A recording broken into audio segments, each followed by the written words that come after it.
Bonjour, j'espère que vous allez bien et que les vidéos sur le tutoriel 9.2 On to the Plains vous ont aidé à gérer votre jeu Command Sharia. Voici une petite vidéo sur quelques conseils, quelques rappels, quelques éléments de stratégie qui, à moi personnellement, m'ont paru importants. Peut-être que ceux que je vais vous donner vous sembleront évidents. À ce moment-là, tant mieux. Ce sont des éléments qui, à moi, soit je les ai oubliés pendant le jeu, soit j'ai mis quelques temps avant de les comprendre. Alors, sans vouloir vous gâcher le plaisir de découvrir le jeu, je vous donne quelques conseils, quelques éléments non exhaustifs sur comment jouer à Command Sharia. Tout d'abord, les cartes de culture. D'accord, si vous reprenez page 5 de votre règle du jeu, d'accord, sur les cartes de culture, il y a un élément qui est très important. L'effet d'une carte de culture ne fonctionnera seulement que si vous avez les points de culture correspondant au moins à votre niveau. Donc, qu'est-ce que ça veut dire? Si vous avez une carte de culture de niveau 1, ou enfin de niveau 2, et que vous n'avez que sur la piste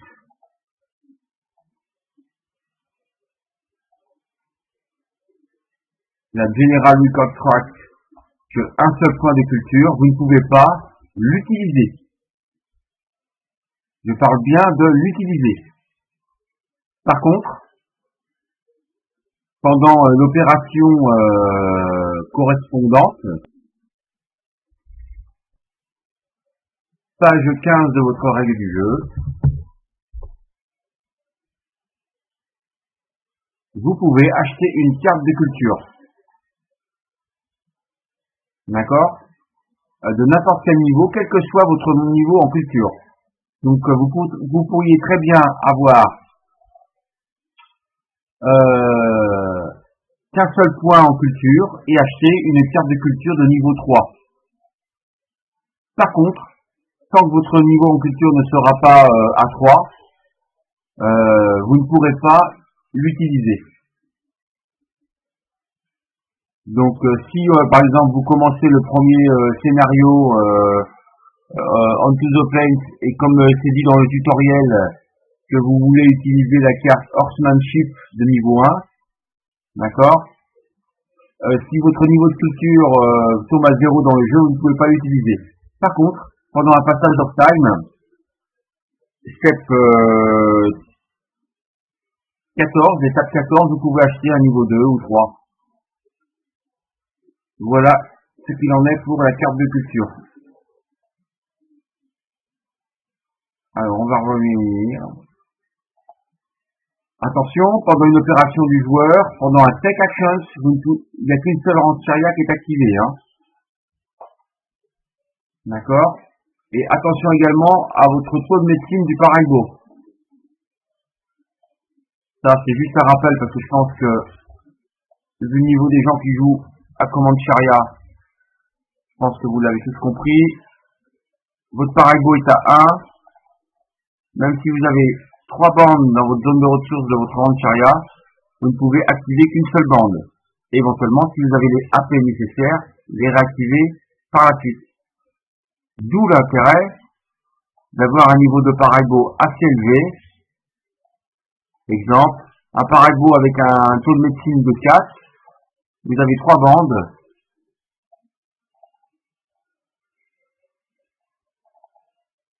Alors, je cherche la troisième bande. Voilà, vous avez 3 bandes. Une là, une là, une là.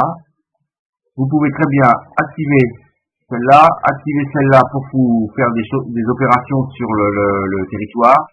Et ensuite, avec celle-là, récupérer un AP. D'accord? Donc l'idéal, c'est d'avoir un taux de Paraibo élevé et avoir entre 2 et 3 bandes sur ces 30 Sharia. D'accord? Ensuite, oui, une chose que j'ai souvent oubliée, c'est peut-être lié à moi, de jeter un coup d'œil sur la carte historique avant d'effectuer un recovery. J'ai souvent oublié en effectuant l'instruction recover, de regarder la carte historique qui est en jeu et d'effectuer un lancer de dés. Ce qui fait que je me souviens, malgré que j'ai gagné, d'avoir enlevé 2 pions ravage de Upera Kansas, alors que si j'avais lancé un dé, peut-être que j'en aurais enlevé aucun. D'accord? Voilà. Un autre élément du jeu à ne pas oublier. Oui. Au niveau de votre vigilance par rapport à votre façon de jouer, gardez toujours un œil sur les 2 pions opération et passage of time. Je l'ai compris un peu plus tard que la gestion du pion opération et du pion passage of time est très importante. Pourquoi? À chaque fois que vous faites une opération, vous avancez votre pion opération d'une case. Je fais une opération, je fais une deuxième opération, je fais une troisième opération. Dès que j'arrive dans cette zone-là, je lance un dé, et si mon dé est inférieur ou égal à 3,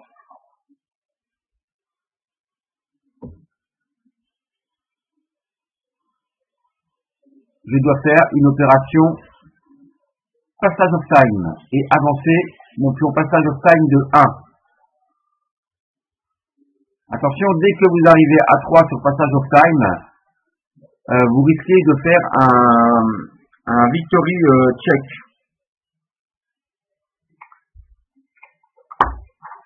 Alors, reprenons l'opération passage of time. Si vous êtes ici et que vous faites un victory check, c'est que vous lancez le dé est inférieur ou égal à 3, vous devez vous faire un contrôle de victoire. D'accord? Donc, la gestion de ces 2 pions qui sont un peu interdépendants est très important.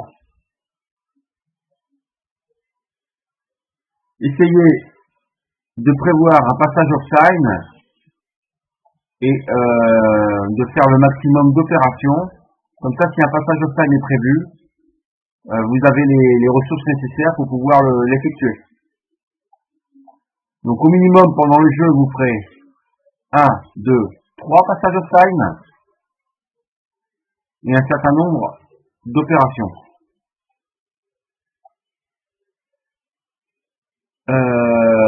Autre élément, le pion culture et le pion militaire. Le pion culture et le pion militaire, vous perdez la partie si ces 2 éléments sont à 0. D'accord? Comment perd-on des points de culture? À cause de cette instruction culture. De plus, si l'instruction culture de l'ennemi actif, qu'il y a en plus des colonies, vous perdez un point de culture par colonie. Donc ne laissez pas des colonies s'installer en trop grand nombre sur un territoire. Il y a une probabilité de l'ennemi qui tombe en fonction de la carte historique. Vous prenez la carte historique H1, vous pouvez voir qu'il y a le 3, le 4 et le 5 qui tombent sur l'ouest. Donc 50% de chance que vous ayez un ennemi de l'ouest qui est actif pendant l'opération de l'ennemi. Ce qui fait qu'il faudra particulièrement surveiller les colonies éventuelles qui s'installent dans l'ouest pour éviter des pertes de points de culture en trop grand nombre. Et si vous n'avez plus de points de culture, vous perdez pour chaque point de culture perdu 2 points militaires. Ok? Moi je vous conseille que dès que vous avez un nombre important de rancheria qui contrôlent des territoires, de faire l'opération culture. pour gagner au maximum de points de suture, et ainsi, pendant l'opération, je crois, planning, d'augmenter le point militaire grâce à l'opération planning, voilà. Planning, oui, de pouvoir convertir un point de culture en un point militaire, c'est ce qui est dit dans la règle.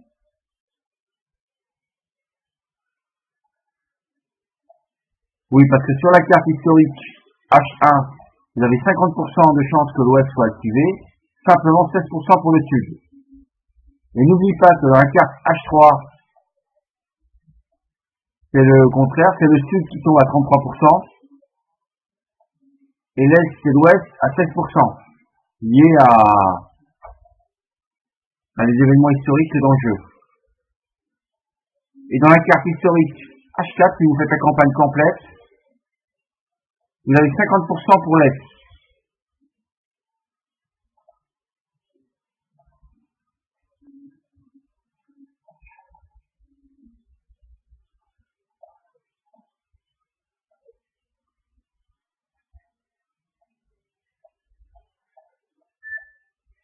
Alors, je vais essayer de tirer l'Est.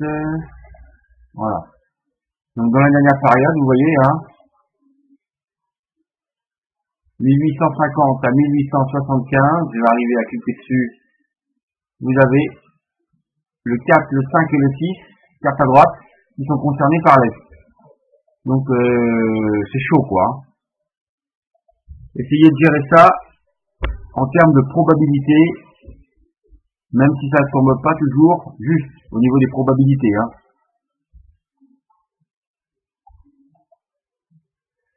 Alors, voilà au niveau des probabilités de l'ennemi actif pendant les 4 périodes de jeu. Comment arrête-t-on une colonne de guerre? Bien sûr, vous pouvez envoyer une bande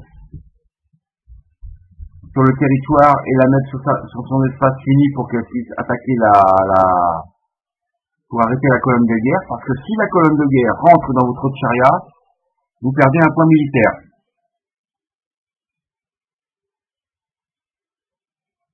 Faites bien attention aux cartes de développement. Certaines cartes de développement vous permettent de défausser une captive et d'éliminer une colonne de guerre. Vous pouvez arrêter une colonne de guerre en mettant un pion allié sur le chemin d'une colonne. Et n'oubliez pas, en termes de probabilité, de compter le nombre d'espaces qui séparent la colonne de guerre de votre rang de chariot. Bon, je pense que pour beaucoup, ça sera évident. C'est juste un rappel, m'en voulez pas. Je pense que la plupart d'entre vous l'aviez compris. Je prends une colonne de guerre ici. Elle est ici. Je vais la mettre avec une force importante. Ma rang de chariot se trouve, je dis n'importe quoi, ici. Ce qui est peu probable, pas trop près de l'ennemi quand même. J'ai une colonne de guerre ici qui est à 5. Ma rang de chariot est en l'anneau estacado 1. J'ai 1, 2, 3, 4 tours avant que la rang de chariot rentre avant que la colonne de guerre rentre dans ma rang de chariot. Ce qui fait que j'ai 5 fois, je vais lancer le dé pour savoir si je vais diminuer le niveau. Donc avant d'envoyer une bande, attendez d'être à ce niveau-là pour qu'au moins le niveau de la colonne de guerre diminue. En termes de roleplay, ça veut dire que la colonne de guerre parcourt plusieurs centaines de kilomètres avant d'arriver à ma rang de chariot et qu'elle perde sa vivacité ou son énergie guerrière par rapport au début. C'est ce que symbolise, d'après moi bien sûr, le lancer de dés, qui permet de diminuer la colonne de guerre. Voilà. Voilà pour cet élément. Alors dans le jeu, il y a 25 cartes de guerre qui permettent de faire avancer les colonnes. Et certaines avancent les colonnes de guerre de 2 cases. J'ai calculé, il y en a 3 pour le sud, 1 pour l'ouest et 4 pour l'est. D'accord? Je vais arrêter de dire d'accord.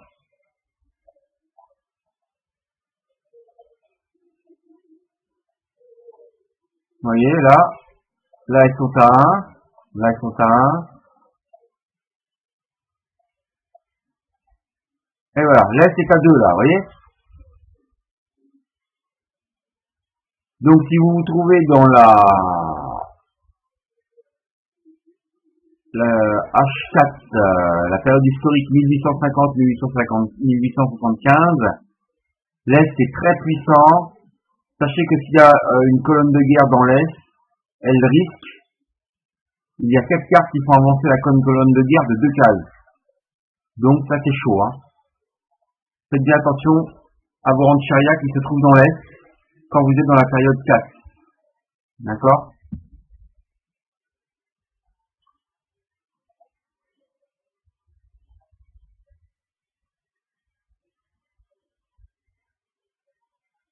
Ok, ça on l'a vu. Le nombre de bandes. Alors selon moi, quoique ça peut être très fluctuant, et on peut très bien s'en sortir si ce que je vais dire n'est pas réalisé, un minimum de 2 bandes dans une rancheria semble l'idéal, mais vous pouvez avoir des rancherias avec une seule bande et bien vous en sortir, à condition de bien gérer vos déplacements et votre stratégie dans le jeu. 2 bandes, 3 à 4 bandes me paraît un peu disproportionné et risque de rendre votre rancheria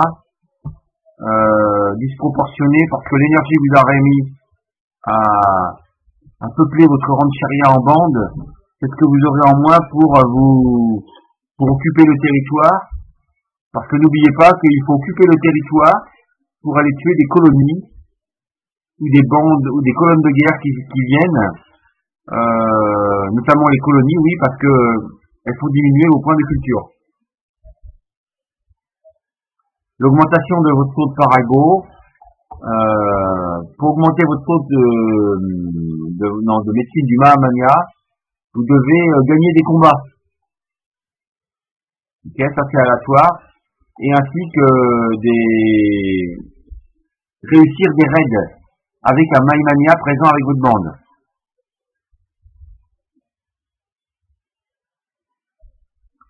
Ça on en a parlé tout à l'heure, augmenter sa culture.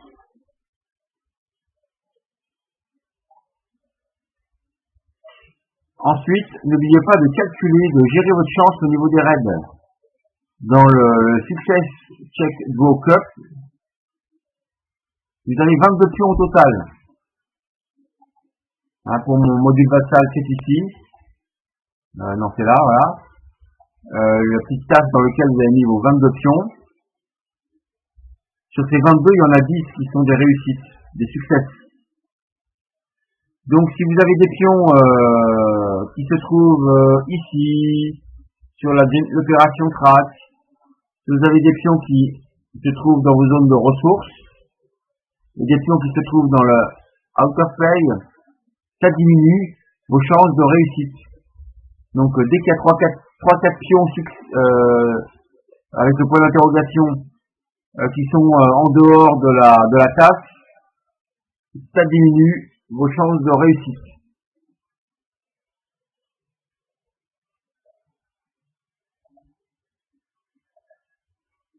Donc vous avez bien sûr une opération de passage of time qui permet de vous retourner tous les pions success dans votre tasse. D'accord? Donc ça aussi, ça à bien prendre en compte. Parce que si vous avez fait des raids et que vous avez réussi à mettre des pions succès grâce à votre Mahamania sur votre zone de ressources, de succès, là, et si vous faites un passage of time, ça va pas vous aider à augmenter votre taux de médecine de votre Parago.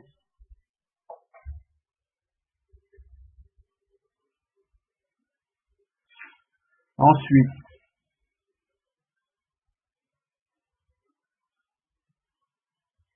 avant de faire un passage of time, jetez un petit coup d'œil sur l'effet des cartes de développement, les is discarded, les 6 défaussés. Et assurez-vous au minimum d'avoir des AP pour pouvoir acheter des cartes culturelles. C'est dommage d'entreprendre une opération passage of time alors qu'il nous manquerait des AP pour pouvoir acheter des cartes culturelles qui peuvent vraiment nous aider à gagner. Et aussi d'avoir fait un passage of time trop tôt en ayant un effet discarded qui vient nous embêter. Ça j'en ai parlé par rapport au raid. On augmente ses chances de faire un raid en ayant juste après un passage of time vous faites des raids parce que vous avez remis tous les pions success dans la case. Ça augmente vos possibilités de réussir vos raids. Attention, si vous avez des bandes finies qui sont à 1 dans votre zone de ressources, elles risquent de mourir pendant l'opération planning. Notamment, maintenant, si vous faites une campagne complète ou une partie de la campagne, premier, deuxième, troisième scénario, essayez d'anticiper le scénario suivant. Exemple, je suis en train de faire le scénario H1, je veux faire le scénario H2 juste après. Si j'ai un peu de temps, je peux éventuellement, si je me suis bien débrouillé, au lieu de remplir uniquement cette condition, essayer de remplir cette condition. Ça m'est arrivé une fois, j'ai réussi à contrôler 2 territoires et une rancheria, et j'ai terminé le H1 avec l'objectif du H2. Peut-être que ça m'a déséquilibré pour le H3, je sais pas. J'ai pas encore eu le temps de l'analyser. J'avais pas mal de rancheria en jeu et qui étaient un peu déséquilibrés, avec des taux de Paraibo de 1 et puis une seule bande dans la rancheria. Donc essayez également pour la H3 de cibler vos raids sur des colonies. D'accord, plutôt que sur des tribus indiennes qui peuvent vous aider à faire du commerce. Parce que dans le H3, votre nombre de rancheria, c'est l'objectif, doit être supérieur au nombre de colonies en jeu. Donc essayez d'anticiper ça quand vous faites le H2. Ça vous aidera beaucoup, notamment d'anticiper le H4 en ayant des points militaires en nombre important. D'accord ? Donc points militaires, toujours avoir les points de culture, essayer d'avoir des points de culture supérieurs à ces points militaires pour essayer d'augmenter ces points militaires en prévision du H4. Donc essayez d'anticiper l'objectif de la prochaine carte historique quand vous faites une carte historique. Là, je me suis un peu embrouillé en vous parlant. Donc, essayez d'anticiper l'objectif de la H2 en faisant l'objectif précédent. Les cartes de développement.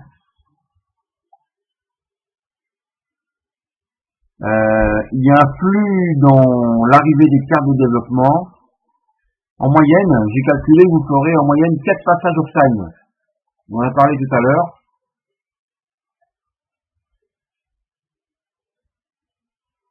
1, 2, 3, 4. Alors, je dirais plutôt 1, 2, 3, 4. Entre 3 et 4 passages of time en moyenne. D'accord? Donc, ce qui veut dire qu'à chaque fois que vous faites un passage of time,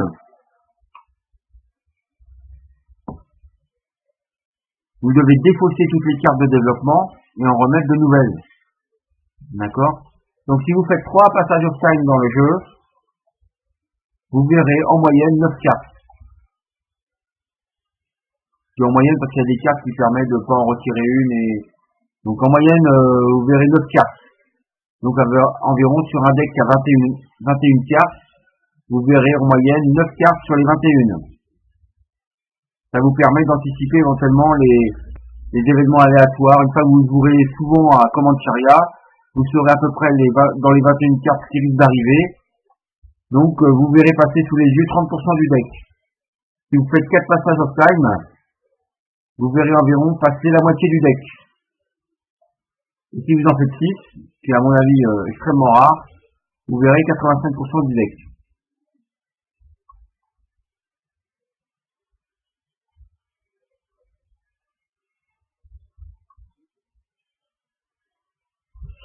Alors, pour remplir, j'aurais pu en parler précédemment, pour remplir le HA, il y a des cartes qui sont vraiment très utiles à acheter au niveau des cartes de développement.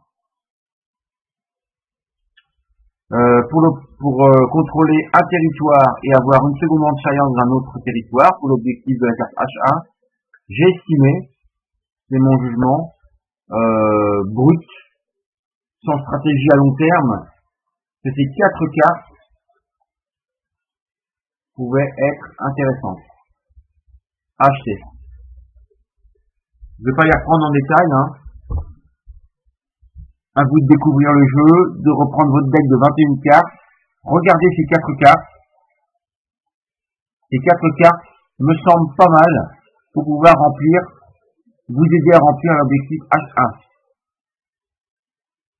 Pour remplir l'objectif H2, 2 rangs de Sharia contrôle 2 territoires plus une autre rang de Sharia sur un autre territoire, la carte Medicine Man est vraiment très utile.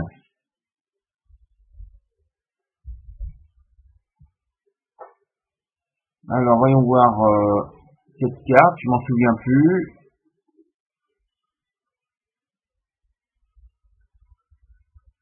Carte de développement. Non, out of play card.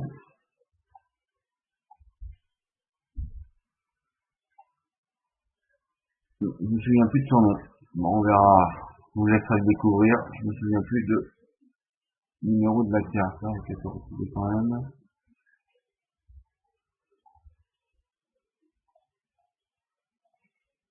Medicine Man. Allez là, c'est la 37. Donc je vais la tirer. Plusieurs cartes. 37. Ok.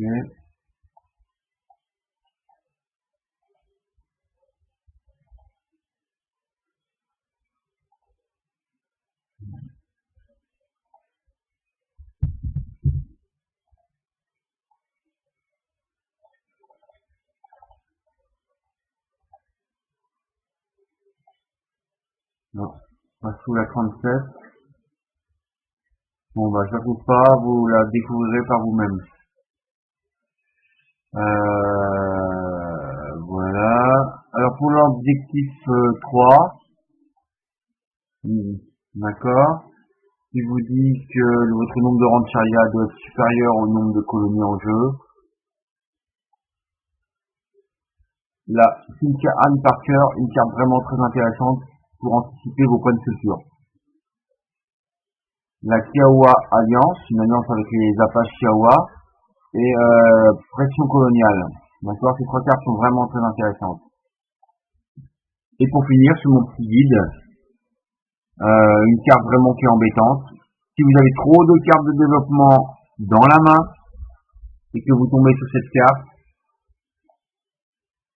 je l'ai appelée juste cette carte, hein, on est entre nous, mais je vais donner un autre nom personnellement. Hein.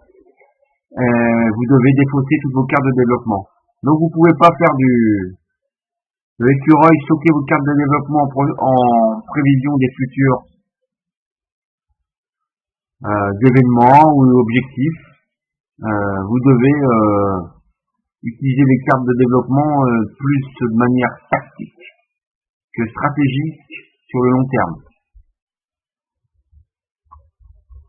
Voilà pour cette première vidéo. Je la compléterai peut-être. Mettez-moi vos commentaires sur des choses à ne pas oublier. Mettez-moi un commentaire sous la vidéo sur les choses à ne pas oublier. Et je referai une autre vidéo avec vos commentaires pour ajouter les choses qui vous semblent à vous importantes et dont moi j'ai pas forcément pris en compte. Merci. Au revoir.